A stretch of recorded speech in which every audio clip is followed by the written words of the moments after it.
이전 이야기 에피소드 27-1 영상을 보고 오시면 스토리가 연결됩니다. 23년도도 7억 정도. 그다음에 이제 2024년도 지금인데 지금은 이제 시작한 지 얼마 안 돼서 21억 정도 해서 21억. 합치면 100억이 조금 넘네요. 리버스패스님과 손절남님의 라주다스쿨 겨울학기 수강 신청이 1월 중순부터 시작됩니다. 자세한 내용은 고정 댓글을 확인해주세요. 트레이더 김씨, 트레이더 미모사, 손절남, 리버스패스님까지 네 분의 대화를 보시기 편하게 채팅창 형태로 디자인해 보았습니다. 너가 근데 종배에서 다른 걸로 바꾼 게 언제지? 너 옛날에 맨날 종배하고 아침에 그치. 게임하고 막 그랬잖아. 처음에 이제 소액으로 했을 때 30만원 정도로? 근데 그때 진짜 추억이다. 그때가 이제 일기형 오픈했을 때가 형도 막 30만원, 50만원 막 이렇게 벌고 있었는데. 그러니까 내가 옛날부터 카카오 채팅방? 그걸 이제 했었는데 지금 그 맞아. 사람들 몇 년 돼가지고 그냥 아예 지인방이 돼버렸죠. 여기서 말하는 카카오 채팅방은 지인들끼리의 소통방입니다. 김씨는 나랑 6년? 그냥 초반부터 그치. 했어요. 6, 7년 일기부터 됐는데 일기부터 했어. 6, 7년 됐는데 실제로는 그때 못 만났지? 못 만났지. 나 돈이 없어서 못 나갔지. 얘 그때 내가 그래도 그 활동비 10,000원인가? 30,000원인가 그때 뭐 앞에서 했었어. 그치. 그 나 보고 같이 고기 먹고 했었을 때. 근데 돈이 없어서 못 왔대. 난 아니 내 전체 시드가 30만원인데 3만원 된 거 어떻게 나가냐고. 근데 내가 알기로는 얘가 진짜 그냥 두각을 못 드러냈었거든? 전혀?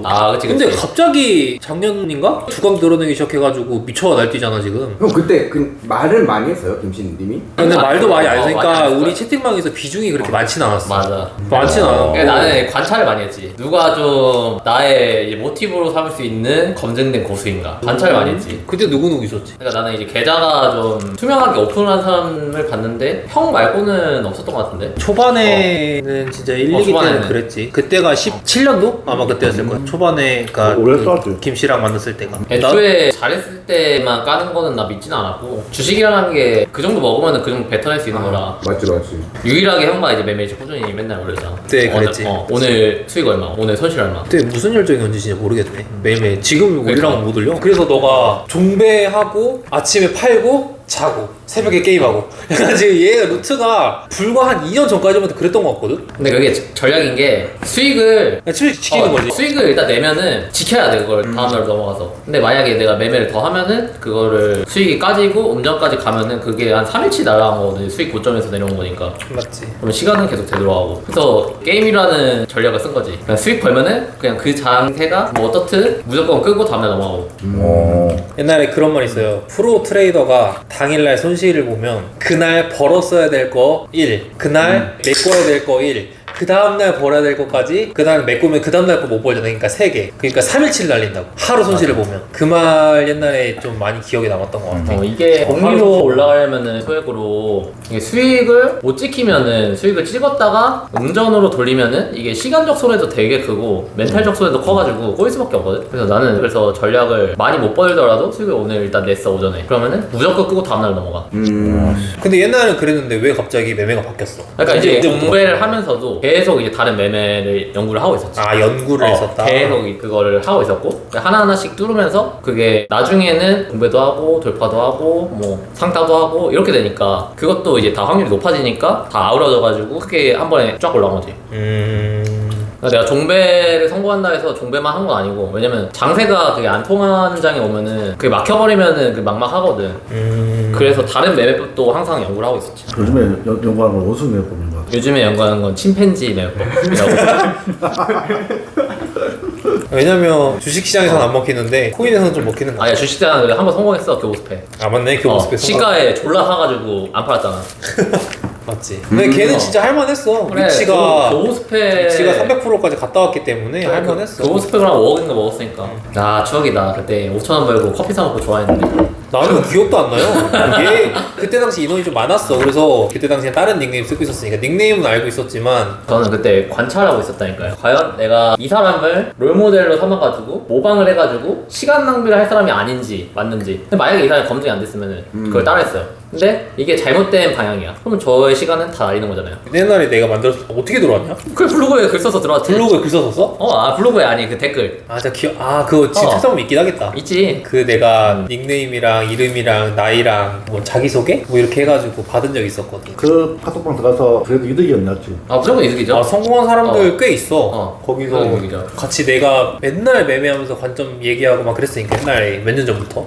지금은 이제 내가 뭐 하면은 다들 알걸? 뭐 하면 척이야 이제. 근데도 그렇게 오래 같이 있어도 못하더라, 대부분은. 이게 왜냐면은 전날에 했던 실수를 오늘도 하고 다음날도 하고 다음 주도 해. 근데 다음 주도 하고 내일 안 해야지 하고 또 해. 이게 계속 반복돼가지고 그래. 그거 못 고치면은 못 그거 올라오는 거지. 못 고치면은 못 올라가지 진짜. 결국 주식시장에서 올라가려면은 어제 했던 거는 뭐 오늘까지 오케이. 근데 이제 세 번째는 고쳐져야 되거든. 근데 이게 이제 쳇바퀴 돌듯이 계속 이제 반복되는 거지. 제일 중요한 게 실수 고치는 거네. 그렇죠.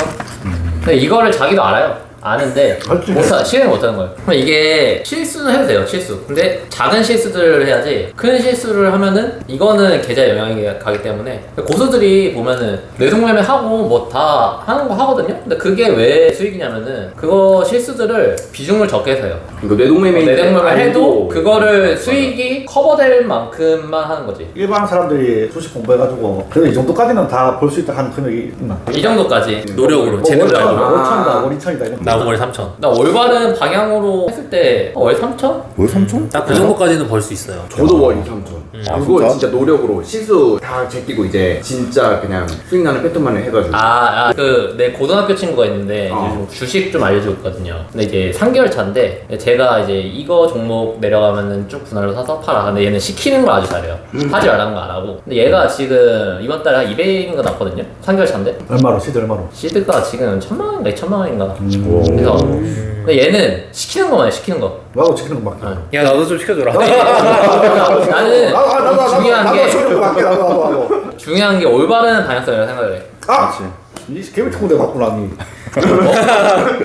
개미특 군대 원 맞고 나니. 뭐 1년 만에 2년 만에 된 사람들은 그 사람들은 진짜 방향을 잘 잡아가지고 이렇게 쭉 가는 사람들 이 방향으로 잡아가 갔단 말이야, 위로. 근데 여기서 진짜 조금만 흐트러지면 여기서 갑자기 좌회전하기 힘들단 말이야. 사람이라는 게 고집이 있잖아. 이 방향으로 이제 이렇게 한 바퀴 진짜 이렇게 크게 돌아야 돼. 진짜 이렇게 가야지. 방향대로 가가지고 와야 돼. 결국에는 방향대로 가가지고 와야 되는데 오면 다행이지. 이렇게 해가지고 이렇게 크게 돌아가지고 이렇게 해가지고 여기까지 왔다. 이렇게 하면 다행인데 사람들이 여기서 다 나가 떨어진다니까. 진짜. 근데 아까 말한 것처럼 진짜 다 나가 떨어져. 방향성 중요하지. 방향성이 중요하지. 저는 그렇게 생각해요. 이게 많이 안다는 게 중요한 게 아니라 맞아. 내가 잘못된다는 거를 안 하고 실수를 줄이고 이런 부분이 저는 더 중요하다고 생각을 해서. 실수 출발하니까. 근데 인간이라 힘들어. 실수를 줄이기가 진짜 힘들어. 그냥 거의 밑바닥까지 가서 정말 이거 아니면 죽겠다 할 정도 돼야 맞아. 그래야 내가 그치.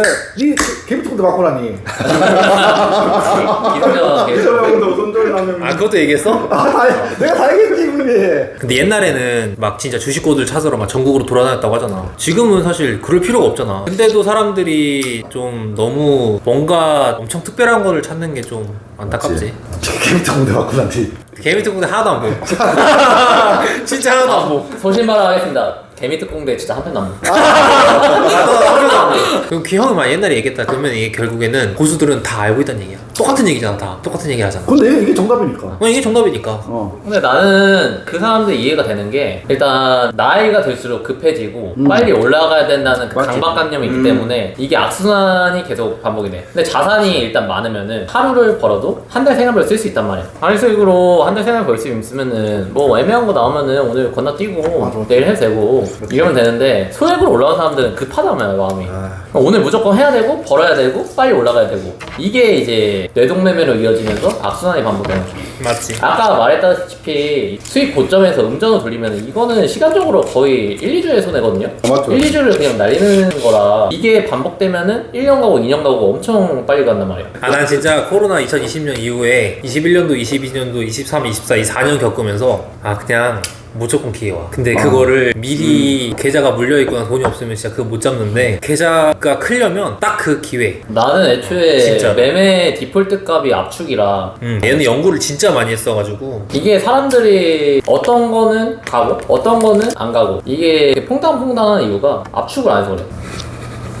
또 개미특공대? 개미특공대 이거 성지순례 한번 가야겠네. 예를 들어 기준을 잡아서 이 기준 내에서 매매를 한다 치면은 거기서 이제 소거를 더 해가지고 최대한 압축을 해가지고 가장 확실한 종목을 해야 되는데 이 기준을 세우면은 기준에 10종목이 나오면 10종목을 다 해버려. 그래서 사람들이 이거를 더 헷갈리는 거예요. 기준을 완전히 타이트하게 잡아야 경우의 수가 줄어드는데 많은 경우의 수에서 이제 방법론을 찾으려고 하니까 찾을 수가 없지. 왜냐면 이거는 가고 이거는 안 가는데 이유가 없어. 공통점이 없어. 그래. 그래서 최대한 기준을 타이트하게 잡아서 압축을 해가지고 거기서 공통점을 찾아야 되는데 나의 생각은 이렇다. 경청해야 된다. 주식은 범위가 넓어질수록 경우의 수가 그만큼 넓으니까 그러니까 내가 상황을 전부 아는 컨트롤할 수 있을 만큼의 타이트하게 잡아야 돼 기준을. 틀린 말은 없다. 근데 니는 왜 갑자기 신규주 그거를 좀 더 열심히 하려고 생각했는데? 그 주도주에서 상승 관성이 나오는 게 원래는 테마의 대장주에서만 나오다가 그게 이제 신규주에서만 나오기 시작하는 맞지. 거니까 그 흐름이 똑같거든요. 근데 이제 신규주는 상승폭이 더 크고 타점은 어제 비슷하고 하니까 이제 신규주다 해서 이제 그걸 눈치채고 신규주에서 적극적으로 하는 거죠. 그게 한번 나왔어야 돼. 마이너스 30%까지 갔다가 거기서부터 그냥 끝까지 끌어올리는 거. 끝까지 그게 한번 나왔어야 되는데 이번에 위치가 보합에서 나와버렸지. 보합에서 네. 개파락하면 절대 안 가더라. 왜냐면 내가 그 처음에 신규주가 거의 마이너스 갔다가 계속 끌어올렸으니까 작년 6월 우리 미국 갔을 때 그때 그걸 우리가 못했잖아. 나 그때 했으면 진짜 나도 많이 벌었을 거야 그거. 그걸 못 먹어가지고 한번 올해도 나올까 싶었더니 올해는 안 나오더라. 그것이 진짜 아쉽더라. 그 대여가 하나 나와야 돼. 대여가 뭐 하나 나와야 돼. 더본 코리아보다 근데 더 좀 대여. 유명한 이름 있는 거는 다 쭉 올라가더라지. 그러니까 이름 있는 거 다 올라가잖아. 아무리 좀 이상한 업종이라도. 맞아. 그래서 이름 있는 우리가 다 아는 뭔가가 좀 상장을 해야 돼. 왜 하필이면 200만 원이라고 딱 금액을 정하셨던 거예요? 그 어머님이 주신 금액이 200이라서 처음을 200으로 네, 시작해서 네. 뭐 특별한 의미가 있는 건 아니고. 특별한 의미는 없어요. 아마 어머니가 300만 원 주셨다면 300만 원이었을 것 같아요. 네. 좀 더 하다가 금액을 좀 더 키워서 해야겠다라는 생각은 해보신 적 없으세요?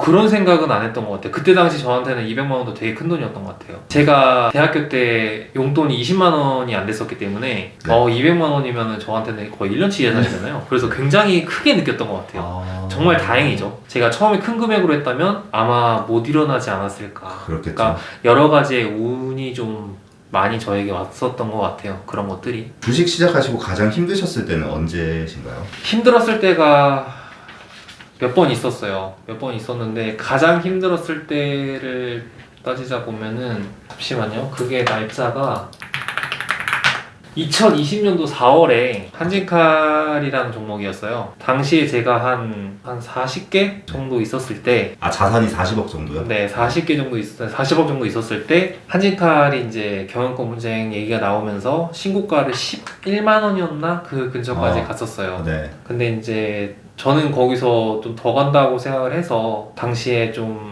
100억을 처음으로 한 종목에 베팅을 했었어요. 미수까지 사용을 해서 100억을 베팅을 했었는데 그게 그날 하한가를 갔어요.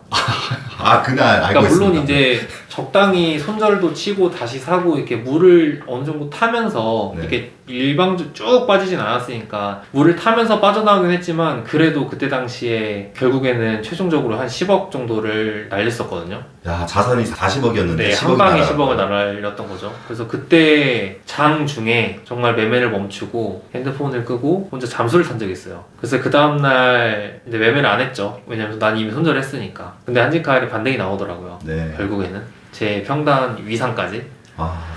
그래서 속이 엄청 쓰렸고 그때 엄청 힘들었었어요. 왜 내가 그걸 베팅을 해서 코로나 불장에 왜 이렇게 욕심을 부렸을까 후회도 많이 하고 그랬었죠. 400만 원이 있는데 100만 원 날아가는 거랑 40억이 있는데 10억이 날아가는 거랑 이거는 좀 많이 느낌이 다르잖아요, 그죠? 절대적인 금액 차이가 조금 있으니까. 그때 뭐 그렇게 10억 손절하시고 나서 그 뒤에 뭐 좀 슬럼프가 이뤄지거나 그런 건 없으셨어요? 왔었어요. 결국 그래서 한 1주 정도 더 손해를 봤었어요. 이제 복구하려고 하다 보니까 더 손해를 보다가 복구 매매. 뭐 계속 운이 좋다는 얘기를 하지만 코로나 불장이었기 때문에 코로나장 때는 4월 제외하고는 거의 월 평균 이제 10억씩 정도 벌었었는데 그 불장이 기회가 있었어서 제가 금방 다시 복구하고 살아날 수가 있었어요. 그러니까 저는 계속 운이 좋았다 표현을 하죠. 만약에 그때 시장이 안 받쳐줬다 아마 정말 힘들었을 것 같아요. 이건 이제 초보자분들께서 좀 많이 궁금해하시는 내용들 중에 하나인데 주식 1년차에서 3년차 정도 이때가 이제 방향성 잡기가 되게 어려운 것 같거든요. 네. 난 정말 돌아가기 싫다. 근데 사실 하지 말라고 해도 뭐 하는 게 사람이긴 한데 나는 진짜 좀 올바른 방향으로 가고 싶다라고 하시는 분들이 분명히 계실 거란 말이에요. 그런 분들한테 좀 이게 좀 방향을 제시해 주신다면, 뭐 예를 들면 나 같은 경우에는 5년 동안 이렇게 시행착오를 겪었는데 네. 아 이렇게 했었으면 좀 더 시간을 단축시켰을 수도 있을 것 같다라는 그런 게 있으세요? 일단은 정말 많은 사람들이 알고 있지만 그 주도주를 선택하는 종목 선정, 그게 결국에 왜 중요하냐면 돌파할 자리에서 뚫어주고 지지와 저항이 나오는 자리에서 눌림이 나와주고 반등이 나와주고 약간 그나마 정석적으로 움직이는 케이스가 진짜 많아요. 그래서 비중 조절만 잘하면 설령 물리더라도 결국에는 빠져나올 수가 있거든요. 근데 이제 이상한 종목들을 하게 되면 물론 한 방에 상한가를 먹거나 그런 경우도 많지만 한 번 잘못 물리기 시작하면 정말 빠져나오는 기간이 그렇죠. 1년, 2년 이게 길어질 수가 있어요. 그래가지고 그게 가장 중요하고, 그 다음에 차트에 좀 집착하지 말라는 거. 재료나 뉴스를 좀 관점으로 주식시장을 바라보기 때문에 차트가 선행이냐 후행이냐 라고 했을 때 저는 무조건 후행이라고 보거든요. 그때 시장 상황, 그 다음에 그 어떤 종목은 재료가 없이는 못 올라가요. 무조건 재료나 뉴스가 있기 때문에 올라가는 거거든요. 차트보다 뉴스와 재료가 선행이다. 그래서 이제 뉴스를 정말 많이 보고 그 뉴스를 주식에 좀 대입하는 그런 습관을 좀 많이 키웠으면 좋겠어요. 그쪽으로 좀 공부방을 했으면 좋겠어요. 그러면 또 사람들이 질문을 해요. 그럼 뉴스를 어떻게 봐야 되냐? 저는 일단 네이버에 이제 특정 신문사들 한 몇 개가 있어요. 근데 뉴스를 다 봐요. 뉴스를 웬만한 다 거. 보세요? 정치, 사회, 경제, 문화 뭐 모든 웬만한 뉴스를 다 봐요. 매일매일 보세요? 뭐 어디 이동할 때나 거의 핸드폰을 손에서 거의 놓진 않으니까 그때 그냥 뉴스를 보거나 뭐 지금 같은 경우에는 이제 코인을 좀 보거나 하는데, 뉴스를 좀 많이 보고 아 이 뉴스가 좋다 안 좋다 이거를 지금은 웬만하면 좀 빨리 아는 편이거든요. 재료가 좋다 안 좋다 이런 것들을. 그래서 그 연습이 되려면 뉴스를 많이 보고 아 이 종목이 그러면은 주식에 어떻게 연관이 되고 아 그럼 얘는 어떻게 주식 그 종목이 뭐가 있고 어떻게 움직였고 그런 것들부터 좀 시작을 하게 되면 조금 길이 단축되지 않을까라고 생각합니다. 네. 과거에는 차트로 매매하시는 분들이 좀 많았었어요. 지금은 좀 많이 바뀐 것 같긴 해요. 재료를 많이 보려고 하고 뉴스를 많이 보려고 하고 해석을 하려고 하고 약간 이런 네. 좋은 방향인 것 같아요.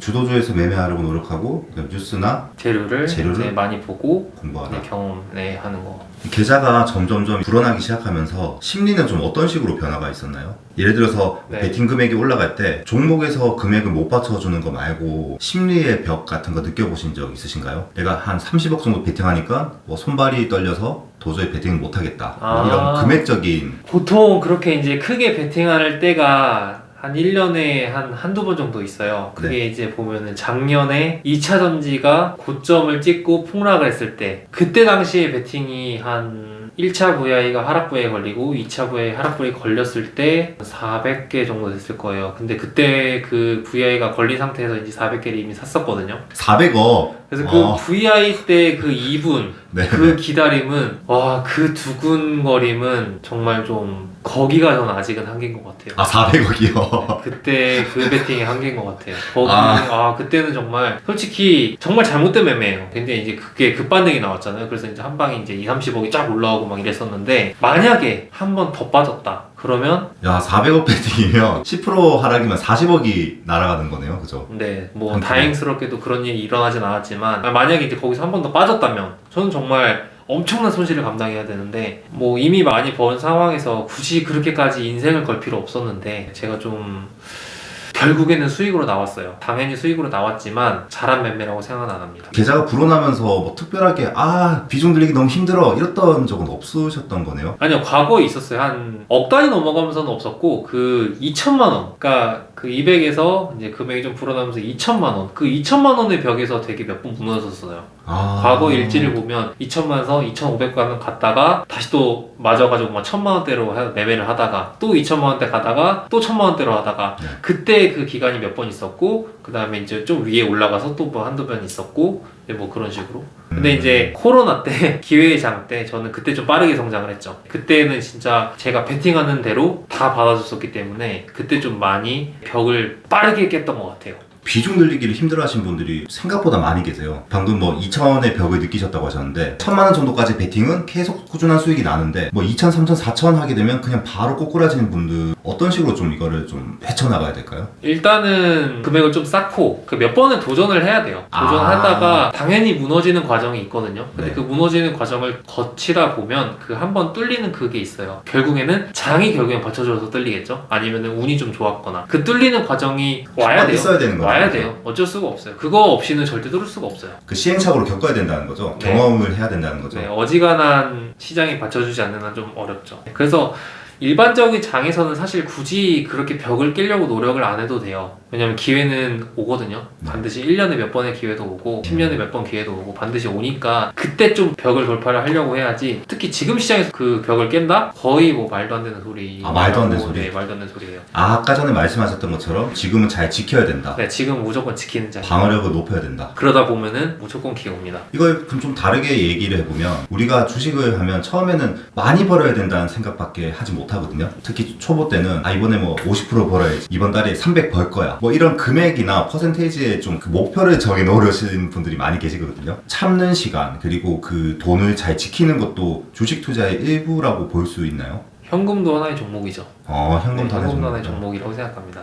네, 이 말씀 하나로 다 정리가 되는 거네요. 네. 그 아까 400억치 정도 베팅 하셨다고 하셨고, 그 제가 그때 알기로 종가 베팅도 그때 130억이었나? 100억이었던 것 같은데. 100억 정도요? 네. 그런 종목들 이제 그렇게 베팅을 크게 하시면 물론 뭐 기관 외인들이 들어오는 아주 뭐 거래 대금이 큰 종목에서는 크게 지장이 없을 수도 있지만 몇백억이라는 금액이 들어가면 분명 그 종목을 움직이는 세력이 있다면 이거 뭐야? 이렇게 생각할 수도 있다고 생각하거든요. 아니 그 물량을 이제 뱉어내게 하기 위해서 하락을 시켜서 그 물량을 받아내고 손절시키고 다시 올라간다든지 이것과 좀 연계해서 혹시 세력이 있다고 생각하시나요? 리버스페스님은? 이게 큰 금액으로 베팅하시다 보면 그런 느낌이 분명히 있을 거라고 생각하거든요. 내가 너무 많이 들어가서 얘네들이 지금 못 간다, 일부러 안 보내고 있다, 이런 느낌이라든지.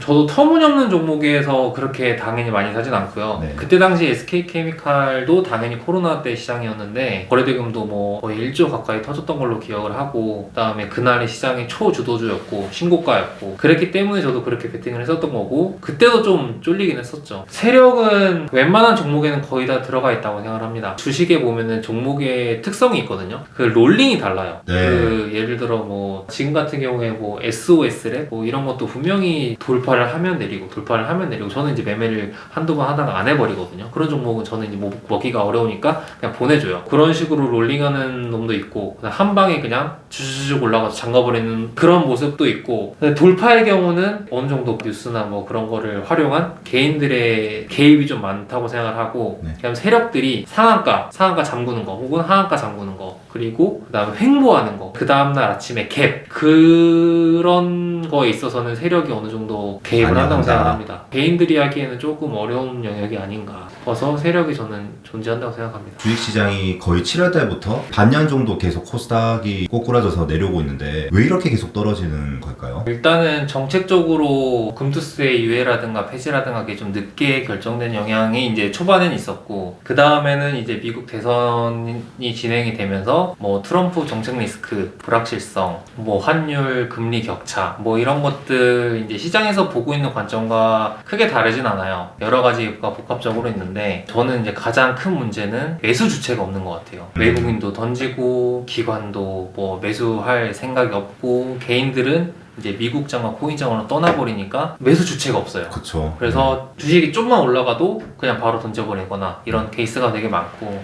그래서 이렇게까지 미국장이랑 디커플링 되는 거는 저는 이제 본 적이 없는 것 같은데, 금투세도 이제 결국에는 폐지가 돼서 리스크를 극복한 상황인데도 이렇게 됐네요. 저는 근데 모두가 진짜 다 포기하고 떠날 그때쯤 또 반등이 나오지 않을까 항상 기대는 하고 있어요. 왜냐하면 외국 대비 우리나라는 거의 뭐 전멸 수준이기 때문에 앞으로 기대 상승률이라고 해야 될까요? 그게 좀 높지 않을까. 내년 상반기는 메리트가 있지 않나라고 생각을 하고 있어요. 코인 시장이 지금 우리가 일봉으로 보면 거의 한 2주 전부터 계속 줄고 이제 장이 좋았었단 말이에요. 그렇죠. 지금 리플만 보더라도 이게 일봉인데 그냥 뭐 거의 한 800원대에서 800원대에서 3,400원까지 찍었잖아요. 네. 그래서 개인들이 코인 시장이나 미국장으로 가는 거는 충분히 그래야 한다고 생각해요. 저도 물론 코인에 더 집중을 하고 있고, 왜냐면 코인이 이게 가더라도 이번에는 조금 이제 트럼프 때문에 길게 갈 것 같긴 한데 그래도 한창 그 시기가 있어요. 사이클 시기가 있기 때문에 이렇게 불 붙는 시기에 좀 그쪽에 좀 집중을 해야 되지 않나. 주식 시장보다는. 그래도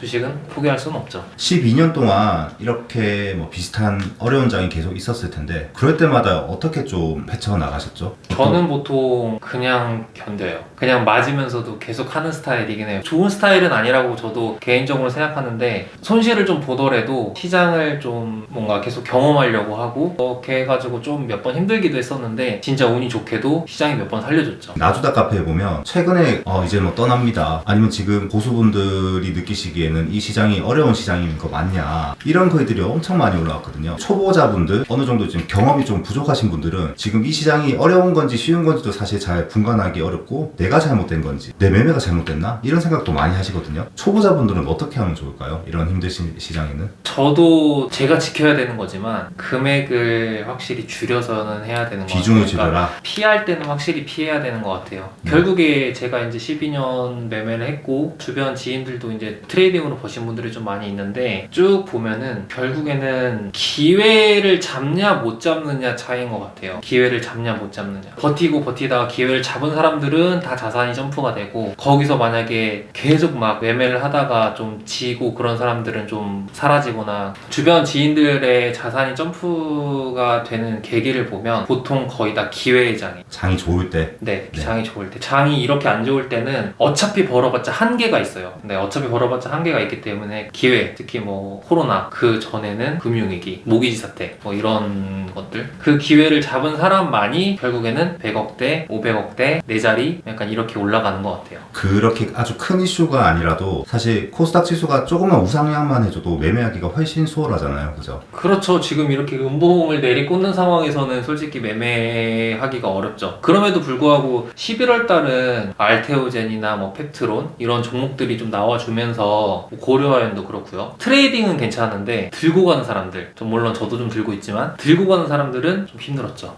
트레이딩은 좀 주변에서도 다 괜찮았다고 좀 보긴 해요. 그런 이제 기회의 장을 좀 잘 맞이하기 위해서는 장이 좋지 않을 때 어떻게든 비중을 줄이고 돈이 있어야 되는 거잖아요. 그죠? 저도 예전에 경험해보면 막 지금 당장 아니면 안 될 것 같고 지금이 기회인 것 같고 돈에 쫓기다 보면 어떻게든 매매를 할 수밖에 없잖아요. 그러다 보니까 장이 좋지 않을 때 무리하게 매매를 해서 돈이 다 없어지고 다시 시장이 좋아지고 맞죠. 그럼 시장이 좋아질 때 결국 돈이 없어서 매매를 못 하다가 시장이 좋은 기간 동안 또 열심히 돈을 모아서 다시 시장에 들어오면 또 다시 하락장이 시작되고 약간 저는 반대로 가는 케이스였거든요. 네, 그게 정말 안타까운 상황이고 최악의 사이클이죠. 맞아, 최악의 최악의 사이클. 사이클이죠. 선순환이 아니라 악순환 사이클이죠. 맞아요. 네. 시장이 좋지 않을 때 돈을 지키는 방법은 비중을 줄인다. 매매를 안 하는 게 최고긴 한데 보통은 못 그러겠다고 하면 비중을 비중을 줄여서. 줄여라.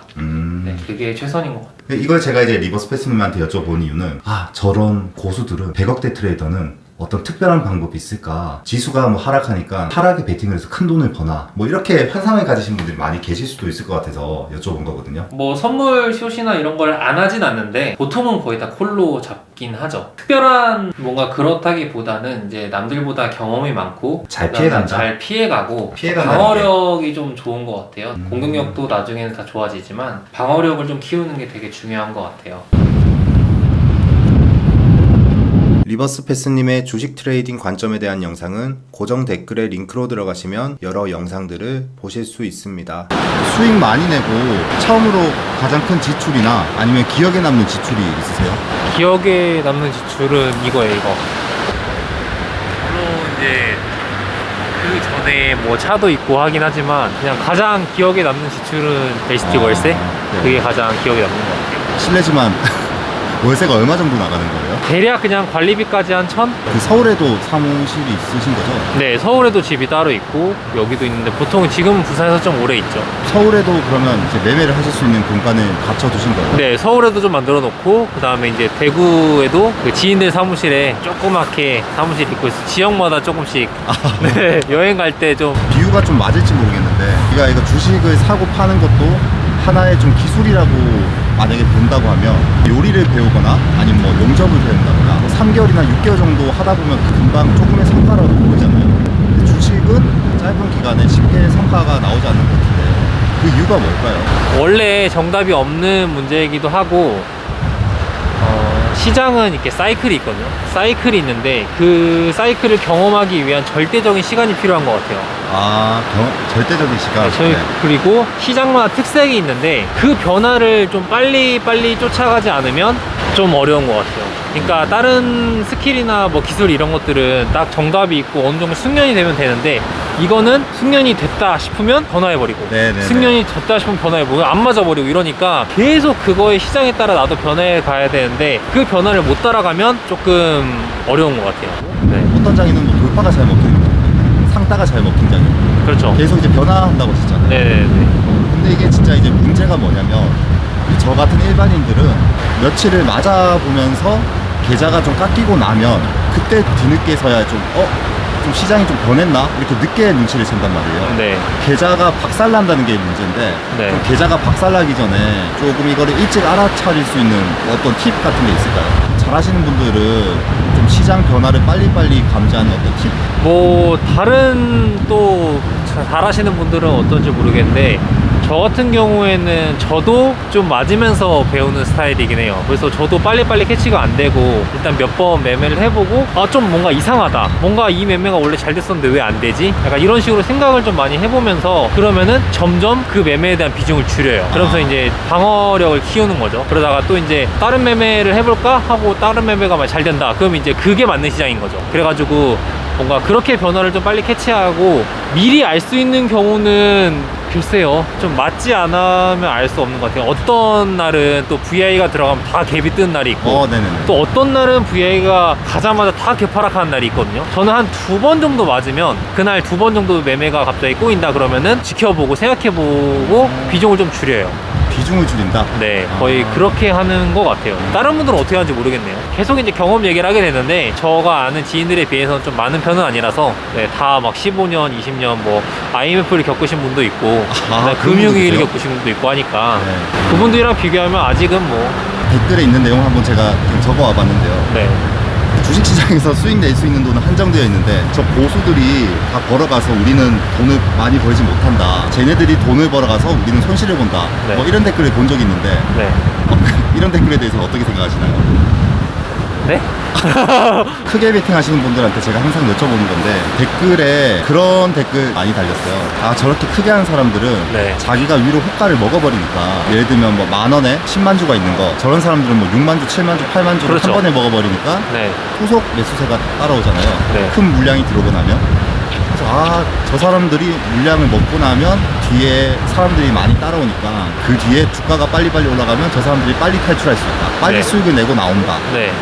어떤 내용인지 아시겠죠? 네, 뭔지 알겠어요. 이런 얘기들이 엄청 많거든요. 근데 이제 반대로 이제 큰 물량을 먹었는데 가지 않으면 반대로 또 뱉어내야 되잖아요. 그렇죠. 시장이 좋을 때는 후속 수급이 많이 붙어줘요. 그러니까 제가 만약에 10,000원에 10억이 있었는데 제가 한 7, 8개 먹으면 갑자기 이제 프로그램도 먹고 막 뒤에 사람들이 막 해서 올려주는데 네. 지금 같은 시장에서 그렇게 매매하면 그냥 저만 딱 사고 아무도 정적이 흐르는 받질 거죠. 않아요. 네. 그럼 저는 결국 밑으로 손절해야 되는 거죠. 그래서 시장이 좋을 때는 확실히 좀 유리한 점도 있던데 유리한 점도 있어요. 네. 근데 시장이 안 좋을 때는 또 그만큼 또 불리해요. 그래서 뭐 큰 돈으로 한다고 해도 많이 먹는다고 해도 결국엔 장단점이 있는 거라서 저 그리고 이거 개인적으로 궁금했던 건데요. 네. 제가 아는 100억대 트레이더가 콜맨님, HT의 H님, 학생스 블루인님, 최근에는 이제 트레이더 김씨님.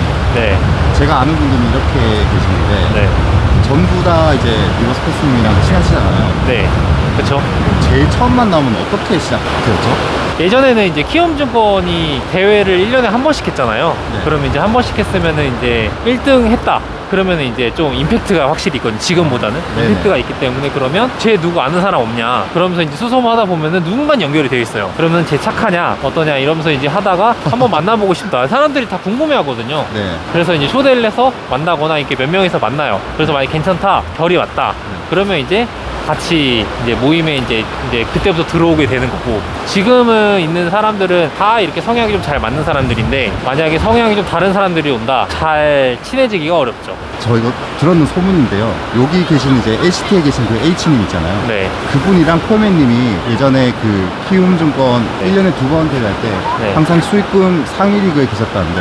네. 그러니까 수익금 1, 2등은 항상 그분들 둘이서 했죠. 수익금 그 1, 2등은 네. 아, 거의. 진짜예요? 네네네. 아. 거의 두 분이서 좀 나눠서 그 닉네임은 항상 다르게. 아. 네. 거의 두 분이서 복식을 하셨었죠. 아, 당시. 그게 사실이었군요. 네. 저는 그때 이제 그렇게까지 실력은 없었고. 자, 이제 벌써 시간이 10시가 넘었거든요. 네. 촬영을 이제 슬슬 마무리 지어야 될 것 같은데 네. 아, 그래도 재밌었습니다. 이런 경험 처음이라 네. 처음이자 마지막이 될 것 같아요. 엄청 좀 힘들어 하신 것 같은데, 그죠? 네. 조금 뭐 신경이 너무 많이 쓰이다 보니까 그런 것 같아요. 마무리하기 전에 드리는 질문이 있는데 주미사 공식 질문입니다. 앞으로의 목표가 있으신가요? 주식 목표가 될 수도 있고 네. 뭐 인생의 목표가 될 수도 있고. 일단은 인생이 곧 주식이라서 주식적인 목표를 가지면 한 10년 안에 내 자리를 가는 걸로, 그거가 일단은 1차적인 목표입니다. 1차적인 목표? 그냥 궁극적인 목표예요. 일정 정도 되면 아마 주식을 좀 많이 좀 인생에서 멀게 좀 두지 않을까 생각합니다. 그럼 그때까지는 열심히 지금처럼 네. 하실 예정이시고요. 네. 그리고 이제 다른 사람들에게도 좀 선한 영향력도 좀 미치고, 네. 그러고 싶어요. 보이지 않는 곳에서 힘든 길을 걷고 있는 주식 트레이더 분들께, 네.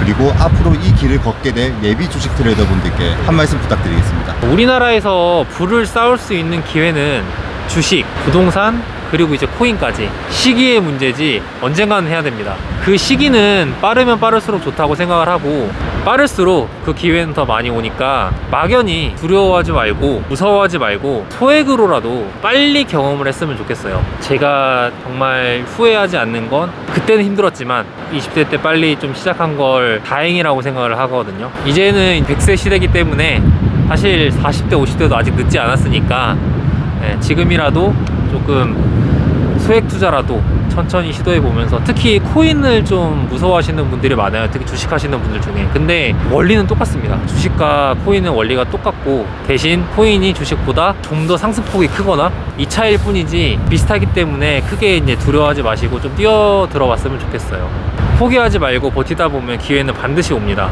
그 기회를, 이 영상을 보시는 많은 분들이 그 기회를 잡고 경제적 자유를 다 같이 누렸으면 좋겠습니다. 마지막으로 하시고 싶은 말씀 있으세요? 힘들게 촬영 결정을 했는데, 비록 이제 모자이크 처리로 나가서 조금 이상할지도 모르고 재미적인 요소도 별로 없고 하지만 좋게 봐주셨으면 좋겠고, 남은 이제 2024년 12월 마무리 잘 하시고 25년도에 좋은 시장을 다 같이 함께 누렸으면 좋겠습니다. 감사합니다. 하나 둘 셋 하면 네. 전국에 계신 주식 트레이더 화이팅으로 네. 같이 마무리 지으시죠. 네. 하나 둘 셋. 전국에 계신 주식 트레이더 분들 화이팅!